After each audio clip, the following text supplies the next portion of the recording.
Right, yoga. It is the Concrete Yogi coming to you live from South Florida. It is sunny today, as you can see. Not many clouds in the sky, but it is super duper windy today. So I am again tucked in my little corner, away from the world. And yes, today I want to talk to you a little bit more about why I'm doing the daily show, bring it into perspective with the practice of the yoga, the posturing, just meditation in general, and how these things all correlate, how they tie in together. First of all, yoga, how it started. Oh, let me do this. First of all, welcome to episode 7 with the Concrete Yogi. And all right, yoga. When it first started, it was a discipline, and the first yogashalas, they were referred to as ashrams. They were places that you would go to just really remove yourself from the outside world and, go under the guidance, the tutelage of a guru, a teacher. What guru really means is to draw you from darkness into light. So you can see how this isn't just a school teacher. This is someone with a very hefty job, a very heavy identity, and a lot of weight on their shoulders. So this guru was someone that became almost a life coach, but in a much stricter terms.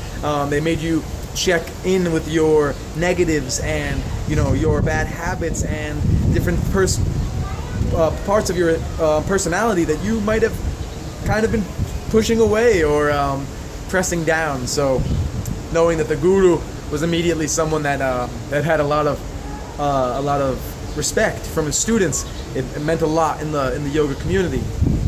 So now fast forward to when we have the first yoga shala, the school, and that was run by Krishnamacharya in Mysore, India.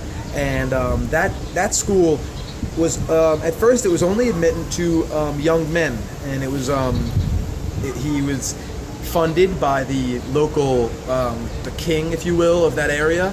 And this was a very meaningful thing to have a yoga shala that he could spread the practice of yoga with. So what he was doing was he was teaching the young men, the much more durable, the much more flexible, mobile young men, so that as they got older, they were already proficient in the asana, and the other aspects of the practice were already known about. So you see how this becomes very in depth. Now, why am I saying all this? Krishnamacharya was known to be very strict. His students, Iyengar, Pattabhi Jois, and the many others that became famous yogis in the world that spread the message of yoga, the asana of yoga, they were all very strict. Of course, they were loved by their students because they knew that strictness meant that they cared. And that's something that I have to remind my students of all the time, is that if I'm not strict with your posturing, if I'm not strict with your level of focus, then I don't care really. And I always want to show that I care so much about their own experience, their own physical and mental well-being. So we have to understand that yoga is a discipline. Yoga is a discipline. It's not just something where, you go in, you work out, you get in a good sweat, you go home, and, you go on through your life. It becomes so much more, and the way that the postures are correlated with that discipline are very easily understood. Today I'm going to cut the episode short. I'm going to keep it short, terse to the point, and I just, I could leave you with that. I'll expound upon it a little bit, but know this, that the posturing is the discipline. And at first, it's not easy to sit still. It's not easy to just be still with your eyes closed. Try to just do it on your own at any point. Put on an alarm for 5 minutes on your phone, maybe 10 minutes on your phone, and then just try to sit there very perfectly still. No fidgeting, no itching, no wiping, no nothing. Just be still. Try for 5 to 10 minutes. See how you do. The physical stillness is going to become a portion of the focus. So if you're thinking, I need to be still, your mind isn't going to be racing in other directions. It won't be diving down any rabbit holes, leading you into states of depression or anxiety or stress. Instead, you're going to be focused on the physical form being still. And you can immediately see the correlation between the physical discipline and the discipline that is the practice of yoga on the mental, psychological, philosophical sides of things. This discipline is something that I see every day in my classes, because I am a teacher. I teach every single day, multiple classes a day. So when I see my students fidgeting and twitching and wiping the sweat away and these kind of things, it's always be still, be still, be still. one of the sutras, and the common thread between all of these talks is going to be the sutras, bringing it all back to the psychological, the philosophical, and the historical portions of the practice. The sutras tells us, I think it's the 13th of the Yoga Sutras, don't count me on that, maybe it's the 14th, maybe it's the 12th, but I believe it's the 13th. Tatra statao yatno abhyasaha, and abhyasaha means the practice. So statao is the stillness, and that's your effort. There you go. He doesn't do much description of the posturing. He doesn't do much description of the physical posturing, the what you should be doing, but he does describe how it should be done. So still, be still.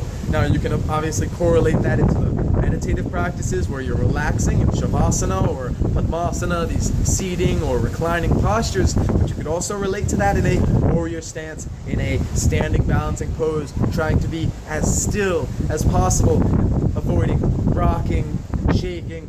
And today, with this wind, it would be difficult to practice because the wind would try to be blowing you over. But yeah, it's stillness. It's all about finding the stillness.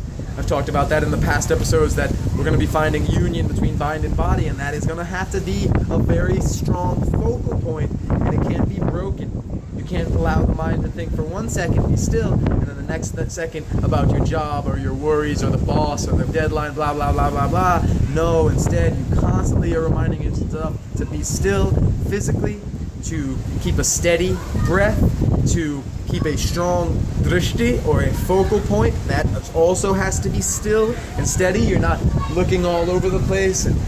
No, one point of focus. So when we do approach the practice physically, on my Facebook Live, I actually went live last night and did some posturing on my own, some home practice. And when I do these things, it is just jumping into a posture, it is just feeling it out, it is just warming into it. But I try to make it as meditative as I can by being as still in the posture as I can. Does this mean I flex every single muscle? Sometimes yes. Does it mean that I soften in some areas and strengthen in other areas? Sometimes yes. The most meditative practice, you want to be able to relax everything away and really just focus within. So yeah, it's a huge amount of discipline. It takes a lot of consistency. You're not going to just jump down on the mat one day and be proficient in a posture, just as you won't jump down on your mat one day and be proficient in the meditation. They're going to take practice. You have to be patient.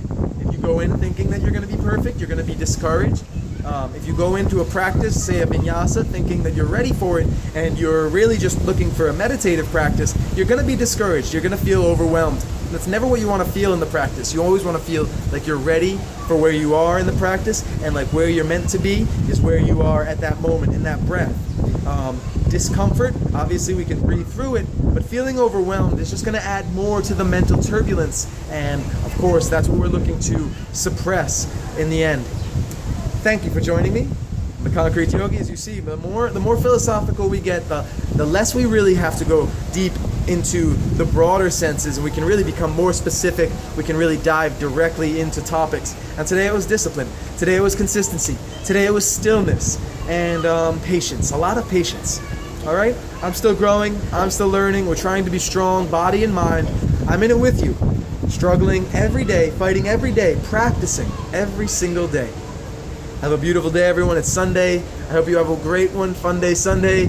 Be sure to check me out live every day, Facebook, 2 p.m. Eastern Time. If not, you can check out the YouTube channel. Be sure to subscribe. I've got a bunch of videos up. And the Instagram at The Concrete Yogi. Lots of good stuff there as well. Thank you all. Peace, blessings. You're loved. Have a good one.